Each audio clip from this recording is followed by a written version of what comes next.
Very good evening, guys. Now the today's topic is very interesting. Okay, guys is having a topic related to the AI also, banking as well as some social issue, and some major announcement in this video is this, that LIC exam as well as RRB PO and clerical exam, there is no portion of English in RRB, as well as merit will be declared on the basis of maths and reasoning in LIC exam. So try to focus on maths and reasoning speed also, apart from the accuracy. Okay, so just try to listen the topic. Today is the first candidate is who will speak first? Okay, कोई भी start कर लो. Poonam start कर रही है. Okay, no issue. Poonam will start or anybody will start. Tanvi is also there. किसे start करना है guys? जल्दी से 1-2 सेकंड में. लाइव हूँ मैं. सर हम स्टार्ट कर लेते हैं. ठीक है आदर्श. ओके, लाउडली केवल टॉपिक बोलना गाइस, और अपना टॉपिक शॉर्ट बोलना. लगे कि लॉन्ग हो रहा है तो मैं फिर इंटरप्ट कर दूंगा या पेन मूव करूंगा. चलो. Hello everyone, I am Adarsh and I am here to discuss an article from whose paper whose topic is roles and loopholes. तो इस आर्टिकल में मतलब जो बिहार वाले मतलब कि जो वहाँ पे मतलब कि एक सेकंड सर, मेरे को थोड़ा सा. No issue. He is talking about the SIR article, special intensive revision. उसी के बारे में बोल रहे हो ना, सुप्रीम कोर्ट ने जो कहा है वही आर्टिकल है ना तुम्हारा? हाँ सर. ठीक है, कंटिन्यू. 5 मिनट सर, मेरे को ब्रेक मिलेगा, कोई और कंटिन्यू कर लेता हूँ. थोड़ा सा एक बार मेरे को देखना पड़ेगा sir. Okay, no issue. He want to speak later on. Okay, Tanvi या मनीष, कौन बोलेगा? सीक्वेंस नहीं ब्रेक करो, कोई स्टार्ट करो तो खत्म करो. हेलो. ओके, या मनीष ऑडिबल. पास से माइक पास रख के बोलना. या तो good evening everyone, myself Manish. Today I am going to start my topic and the name of my topic is parliamentary panel to be briefed ahead. थोड़ा दूर करो माइक, थोड़ा दूर करो. EU India FTA talks, foreign free trade agreement talks. This topic basically tells us about a European Trade Commission will come to Delhi to fast track the free trade agreement talks between India and European Union. Panel will discuss about controversial issues such as agriculture market access and non-trade tariff barriers. It will also talk about the agreement signed earlier during the briefing. The agreements which were signed earlier are accordingly, like a free trade agreement with United Kingdom and agreement signed with Nordic countries last year. And these agreements are expected to go start from October 1st. Moreover, a 28-member political and security committee that will oversee EU foreign and security policy will also travel to Delhi from 10 to 14 September. While the visit of the trade negotiators and commissioners will focus on foreign free trade agreement and the PSC, the political and security committee will focus India to take a positive role in Ukraine conflict and reduce purchasing of Russian oil. इसमें mainly ये बोला गया है कि वो India को force करेंगे कि ये यूक्रेन कॉन्फ्लिक्ट में अपना प्रोडक्टिव एक स्टैंड रखे और जो रशियन ऑयल को हम परचेज करते हैं उसको कम करे, उसको बंद करे. और moreover they also talked about the tariff impose by USA to India. 50% tariff impose और 25% जो पेनल्टी टैरिफ है जो कि हम रशिया से ऑयल लेते हैं तो उस इस पे लगाया है. तो मेनली इसमें यही था.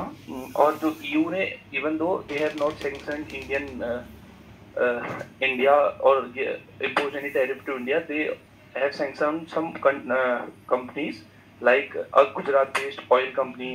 The name of the company is Nayara energy due to its purchase from Russia, oil purchase from Russia and its selling in UK. और at last मैं I'll end the topic by saying that the free trade agreement between EU and India will be starting from October 1. Thank you, sir. Okay पुल्लूरी मैं बोलता जा रहा हूँ, पुल्लूरी then Tanvi. Anushka तुम्हें भी बोलना है क्या अपना topic? Anushka, okay Pulluri continue. Very good evening, all of you. So my topic today is about the domestic sphere in a new India.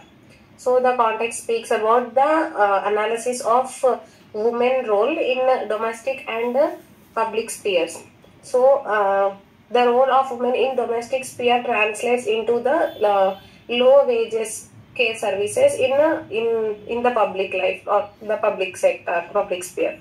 So currently, socio-political dynamics in India tend to sideline domestic issues, and they are allowing to misuse the concepts like we have the scheme regarding women like Nari Shakti. So they are misusing such concepts.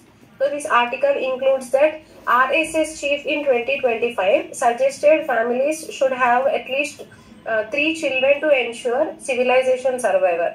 But it reduces women to means it is reducing women only for the reproduction missions. So it also reminds that domestic violence as a significant issue because 35,000 women are dying due to only the issue called dowry. So the 35,000 women are dying because of this dowry deaths if we observe from 2017 to 2022. And 30% of women experiencing intimate partner violence as per a survey, and that is the National Family Health Survey number 5. And here the political leaders are staying silent. They are remaining silent on this domestic violence. But instead of addressing the issues like this, they are focusing on the issues like love jihad. The time and one of the survey is highlighted in this article, that is the Time Use Survey finding 2024, and this highlights the disparity in both men and women and their work within and outside the home. When firstly 25% of women between 15 years to 59 years are working on an average of 5 hours compared to 75% of men working for 8 hours. Women overall working hours exceeds men, but yet also they spend less time in sleeping, their personal life, in eating, sleeping, and they don't have that much leisure time. So their working hours are exceeding the men's working hours. Here they have also highlighted the role of the women in child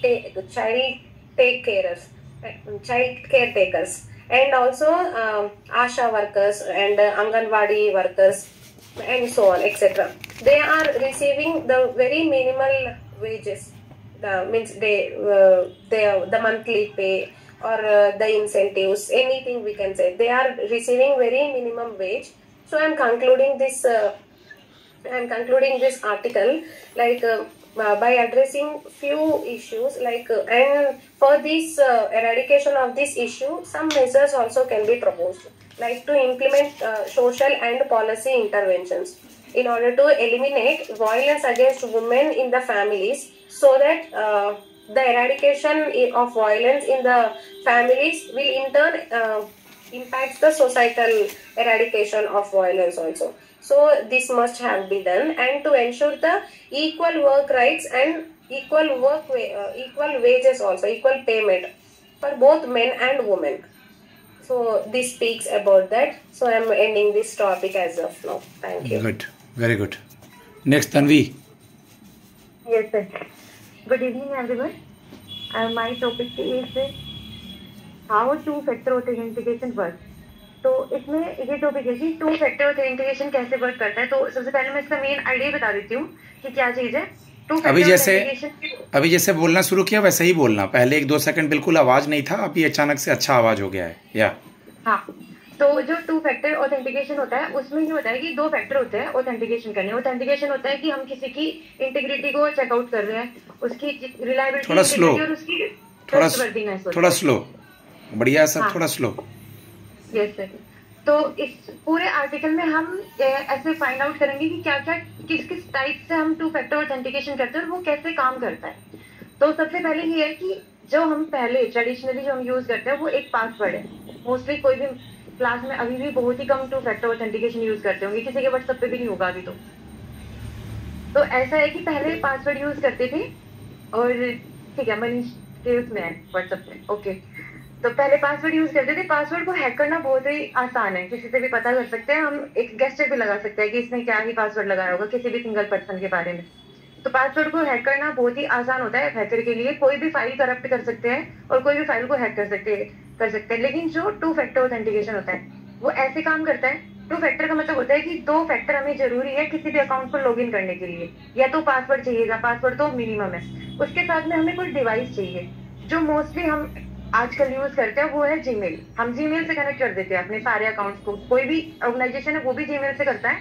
banking को ले लो या फिर किसी ministry में ले लो या फिर social media का कोई भी अकाउंट है, हम जीमेल से कनेक्ट करके रखते हैं। तो उसमें ये होता है कि हमें जीमेल की भी जरूरत पड़ेगी और जीमेल के लिए किसी डिवाइस में ही ओपन होती है। ये फोन होगा, लैपटॉप होगा, पीसी होगा, तो उसके साथ में ही ओपन कर सकता है। तो ये इम्पॉसिबल हो जाता है किसी का अकाउंट हैक कर पाना। तो 2 फैक्टर ऑथेंटिकेशन में इसका इंट्रो में यही था कि ये 2 फैक्टर पे काम करता है। फिर नेक्स्ट आता है कि ये कैसे काम करता है। इसमें ओटीपी बेस्ड चलता है। ये सबसे पहले ओटीपी सेंड करते हैं किसी भी, तो ओटीपी एक बार तो फोन पे ओटीपी आएगा जो सिम होता है, जो कि सिम पे भेज सकते हैं, या फिर जीमेल पे ओटीपी जाएगा जब हम कनेक्ट करने की कोशिश करते हैं, किसी भी अकाउंट को लॉगिन करते हैं। और ये तभी पॉसिबल है जब हमारे पास किसी की जीमेल होगी और फोन, दोनों चीज होंगी। तो इट्स इम्पॉसिबल कि हमारे पास किसी का डिवाइस हो सकता है, डिवाइस नहीं हो सकता है, सिर्फ इन्फो हो सकती है। फिर इसमें ओटीपी में भी टाइम बेस्ड ओटीपी सिस्टम चलता है। जैसे कि कोड जाता है तो वो 30 सेकंड्स के लिए ही रिलायबल है और वो चेंज होता है। एवरी 30 सेकंड्स में वो चेंज होता है। अगर किसी ने वो कोड उठा भी लिया या फिर चोरी भी कर लिया, पता भी चल गया, तो 30 सेकंड में वो खत्म। उसके बाद 6 डिजिट का कोड होता है और उसको ऐसे प्रेडिक्ट कर पाना भी मुश्किल होता है क्योंकि वो मैथमेटिकल जो कैलकुलेशन होती है, कोडिंग डिकोडिंग जो होती है कंप्यूटर की, बाइनरी कोड्स जो होती है उस पे चलता है, क्रिप्टोजेनिक टाइप पे। तो उसको कोई ऐसे गैस भी नहीं कर सकता कि ये कोड आ सकता है। फिर उसके साथ में एक हैश फंक्शन यूज होते हैं 2 फैक्टर ऑथेंटिकेशन के लिए। ये भी मैथमेटिकल फॉर्मूलाज यूज होते हैं जिनकी वजह से कोड तैयार किया जाता है। फिर हैश फंक्शन के साथ में HMAC नाम का भी एक टर्म आती है, high hash based message authentication code, इसको भी बोलते हैं। तो इसमें क्या चीज होती है, इसमें टाइमर वगैरह यूज किया जाता है HMAC में। फिर उसके बाद इन्होंने एक टॉपिक और एक्सप्लेन किया हुआ है, जोर नाम का, एक्सक्लूसिव। और ये थोड़ा इन डेप्थ हो गया। इसमें जो जैसे क्रिप्टो करेंसी का वो चलता है ना सर्कल, वैसे चलता है जोर में। तो उसमें हमें फाइंड आउट कर पाना उसमें बहुत मुश्किल होता है। उसमें ये 3 ही चीजें थी जिनको मिला के हम 2 फैक्टर ऑथेंटिकेशन करते। हमारे लिए तो सिर्फ इतना है कि अगर नॉर्मल पर्सन है कि वो एक जीमेल रखेगा और एक अपना पासवर्ड, जो कुछ भी फिंगरप्रिंट है, पासवर्ड है, फेस की कोई भी है या फिर प्यूपिल की कोई ऑथेंटिकेशन है, और बाकी चीजें वो कंप्यूटराइज चलती है पीछे। और उसके बाद में फिर बस मैं अभी ये कंक्लूड करना चाहूंगी कि अगर 2 फैक्टर ऑथेंटिकेशन अगर कोई नहीं भी यूज करता है तो उसको यूज करना चाहिए, बहुत अच्छा है। ये नहीं है कि 100% अनब्रेकेबल है, 100% कुछ भी नहीं होता, लेकिन हाँ प्रिवेंटेबल है। आजकल जितने डिजिटल अरेस्ट चल रहे हैं, डिजिटल फ्रॉड चल रहे हैं, और इतना बहुत ही ज्यादा कोई भी किसी के भी अकाउंट हैक कर लेता है। एफबी तो बहुत ही basically in this topic, whichever Tanvi is explained, the main purpose is how to prevent the customer from the fraud. Okay, yes, either from the small level or from the bigger level. And the second thing is this article is very, very important for the topic of GD as well as English RC also. Okay, you have concluded it? Yes, sir. Okay. तो my conclusion ये थी कि जो 2 factor authentication होता है उसमें 2 चीजें काम करती हैं, तो everyone should use it. Okay, next. ठीक है, thank you class. Okay, very good. From today newspaper, whichever I have topic is मैंने आप लोग को दिया है, वो तो आप लोग आज नहीं बोल रहे हैं ना, ये तो पहले का टॉपिक है ना। आज जो भी दिया वो तो कल के लिए था ना। हाँ, वो कल के लिए सर, ये कल वाले से था मेरा तो 2 सितंबर से। ठीक है, ध्यान रखिएगा गाइस, जिसको आज का टॉपिक दिया भूलिएगा नहीं, क्योंकि मैंने पेपर में बता दिया था। और जिसको नहीं दिया है वो खुद मैसेज करके मुझसे टॉपिक ले लीजिएगा। दीक्षा, अनुजा, जो भी हैं। तुम हीरो लास्ट में बोलना। तुम दुकान जैसे खोला तो तुमने बोहनी खराब कर दिया था। पूनम सर, कॉन्फिडेंट तुमको बोलना चाहिए था, इजी टॉपिक था तुम्हारा। कोई बात नहीं, पूनम ही बच रही है अब, आदर्श के पहले और कोई नहीं है। अनुष्का है। अनुष्का तुम्हें बोलना है? सर मैं कल बोलूंगी। देखते हैं कल कब आएगा बेटा। ठीक है Poonam. Good evening everyone. My topic is India and China, the need for a border settlement. इस आर्टिकल में इंडिया एंड चाइना के बीच में जो भी बॉर्डर डिस्प्यूट चल रहा है उस पर बात किया गया है, जिसमें फ्यूचर में जो एफर्ट्स लिए गए थे या फिर अभी जो प्रेजेंस में जो चल रहा है उसको एक्सप्लेन किया गया है। मतलब क्या क्या एफर्ट्स लिए गए थे अर्लियर वो इसमें बताया गया आर्टिकल में कि जो मतलब हमारी कंट्री के जो फॉर्मर प्राइम मिनिस्टर थे श्री मोरारजी देसाई जी, उन्होंने 1979 में चाइना में विजिट किया था और वो बॉर्डर डिस्प्यूट पे मतलब को सेटल करने के लिए ट्राई किए थे और पर उन एफर्ट्स का कुछ रिजल्ट नहीं निकला। उसके बाद 1990 में चाइना के जो फॉर्मर प्रेसिडेंट थे जियांग जेनपिंग इंडिया में आए और उन्होंने भी मतलब वो दोनों देश के बीच में कुछ एग्रीमेंट साइन किए गए, जैसे कि लाइन ऑफ एक्चुअल कंट्रोल पर शांति बनाए रखने का वादा भी किया गया था। उसके बाद former prime minister Shri Atal Bihari Vajpayee ji ने भी 2003 में चाइना विजिट किया, जिसके बाद दोनों कंट्री ने एक स्पेशल रिप्रेजेंटेटिव भी रखे ताकि बॉर्डर इश्यूज को पॉलिटिकल सोल्यूशन मिल सके। बट दोनों कंट्री के जो स्पेशल रिप्रेजेंटेटिव्स थे उन्होंने बहुत सारी मीटिंग की 2005 में and they way agreed on political parameters and guiding principles border settlement. This agreement was supposed to be provide that framework for the final resolution, but ये सब के बाद भी बॉर्डर इशू में कोई खास चेंजेस नहीं आया। दोनों कंट्री में बॉर्डर को लेके अलग अलग विचार है और उसे हमेशा ही प्रॉब्लम होती है। इस आर्टिकल में इस इश्यूज में ये 3 पार्ट में डिवाइड किया गया है, the western part, middle part and eastern part. इस आर्टिकल मतलब सबसे इम्पोर्टेंट पार्ट इसका अरुणाचल प्रदेश और तिब्बत से जुड़ा हुआ है, जिसे चाइना जो है वो साउथ तिब्बत का पार्ट मानता है। तो कंक्लूजन यही है कि पॉलिटिकल लेवल पर दोनों कंट्री ने बॉर्डर इशू को बहुत बार सॉल्व करने का ट्राई किया है, बट अब तक कोई फाइनल सोल्यूशन नहीं आया है इस पे। Thank you. अगर आज तुम्हें जाना भी होगा आदर्श तो कल बोल देना टॉपिक, कोई इशू नहीं है। म्यूट है अभी, टाइम है सर, अभी बोलना है क्या? ठीक है बोल दो जल्दी से, 2 मिनट में बस। तो आज का मेरा जो टॉपिक है वो है रोल्स एंड लूप होल्स। तो इसमें मेन जो बिहार में जो इलेक्शन होने वाला है तो उसके पहले जो SIR चल रहा है, स्पेशल इंटेंसिव रिवीजन, उसमें जो लाइक लूप होल्स कुछ देखने को मिल रहा है उसके बारे में बात किया गया है।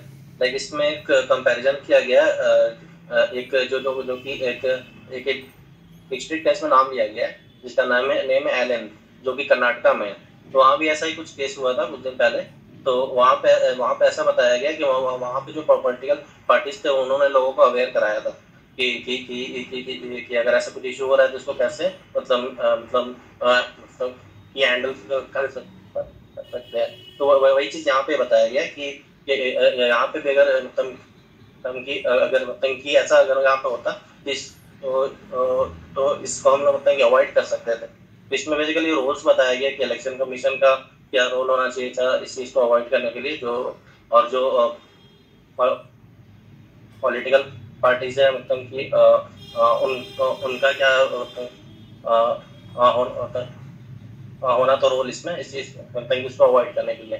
तो बेसिकली इसका कंक्लूजन ये था कि अगर मतलब कि अगर आगे से ऐसा कुछ होता है तो इसमें मतलब कि जो डायरेक्शंस जो होते हैं इसमें मतलब वो सर अभी इसको कंक्लूड करते हैं अभी। ठीक है गाइस, आज के लिए इनफ है। ओके, जिनका टॉपिक बच रहा है अगर 1-2 लोग का तो कल आप लोग ऐड कर लीजिएगा। My number is 7503235358। आप मुझसे कांटेक्ट कर सकते हैं हर तरह के इंटरव्यू, प्रीलिम्स मेंस प्रैक्टिस के लिए, और अभी रिजल्ट्स आएगा SBI PO मेंस के बाद तो GD एंड GE के लिए।